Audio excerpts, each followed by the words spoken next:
আসসালামু আলাইকুম। আশা করি সবাই ভালো আছেন। আমিও ভালো আছি আলহামদুলিল্লাহ। আজকে ছেলেমেয়ের বায়না রক্ষার্থে রোস্ট রান্না করতে হচ্ছে। এখানে আমি প্রথমেই নিয়ে নিয়েছি ৬ টা কাঁচামরিচ আর অল্প কিছু পেঁয়াজ ব্লেন্ড করে নিব। আর নিয়েছি ৫ পিস মুরগির মাংস।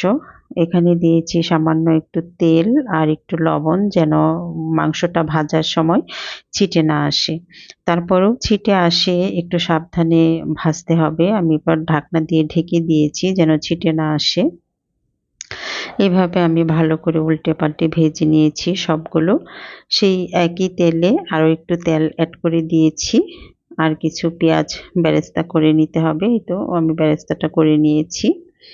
সেখানে আরও একটু তেল দিয়ে দিচ্ছি সেই যে কাঁচামরিচ আর পেঁয়াজ ব্লেন্ড করে রেখেছিলাম।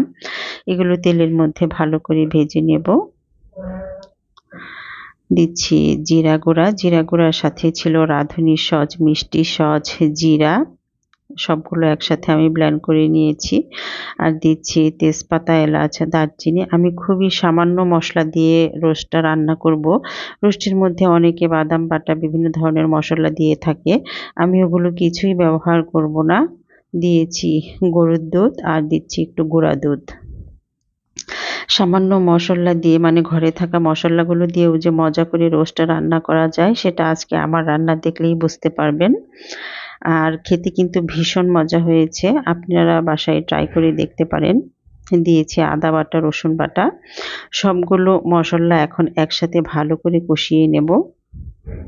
আর এই কষানোর মধ্যে আমি পরিমাণ মতো যে মিষ্টি, আপনারা একটু রোস্টের মধ্যে কেউ মিষ্টি একটু বেশি খেতে পছন্দ করে, আবার একদম হালকা মিষ্টি খেতে পছন্দ করে। তো আমি মিষ্টিটা কড়াও দিব না বা হালকাও দিব না। যেন টেস্টটা একটু বাড়ে সেরকমভাবে মিষ্টির পরিমাণটা আমি দেব। দিলাম সামান্য একটু লবণ আর চিনিও দিলাম, দেখতেই পেলেন। তো সবগুলো এবার মশলাটা আমি একটু সময় নিয়ে ভালো করে ভেজে নেব। কারণ এই মশলাটা ভাজার উপরেই কিন্তু টেস্টটা নির্ভর করবে। মশলাগুলো ভালো করে ভেজে এবার আমি রোস্টের পিসগুলো যে ভেজে রেখেছিলাম সবগুলো এখানে দিয়ে দিলাম। এবার ভালো করে নেড়েচেড়ে মশলাগুলোর সাথে মিশিয়ে নিতে হবে।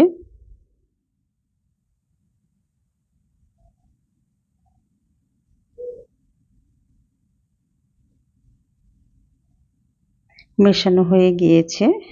এবার আমি দিয়ে দিচ্ছি মাংসটা সেদ্ধ হওয়ার জন্য পরিমাণ মতো পানি, মানে ১ কাপ পরিমাণে পানি দিলেই চলবে যেহেতু মাংস কম, মানে ৫ পিস মাংস সেই পরিমাণে যতটুকু লাগবে আমি সেই জন্য ১ কাপ দিয়েছি। যদি মাংসের পরিমাণ বেশি হয় তাহলে আপনাদের পানির পরিমাণটা একটু বাড়িয়ে দিতে হবে। আর দিচ্ছি সামান্য একটু লেবু, মানে লেবুর একটু ২-১ ফোঁটা হলেই চলবে।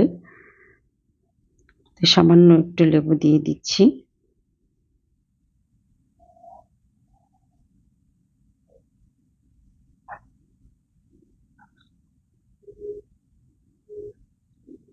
এবার ঢাকনা দিয়ে ঢেকে কিছুক্ষণ সময় সেদ্ধ করে নেওয়ার পর, মানে যখন রোস্টটা সেদ্ধ হয়ে গিয়েছে নামানোর কিছু আগ মুহূর্ত আগে আমি পেঁয়াজ বেরেস্তাগুলো দিয়ে ভালো করে নেড়েচেড়ে কিছুক্ষণ সময় রান্না করে নেব।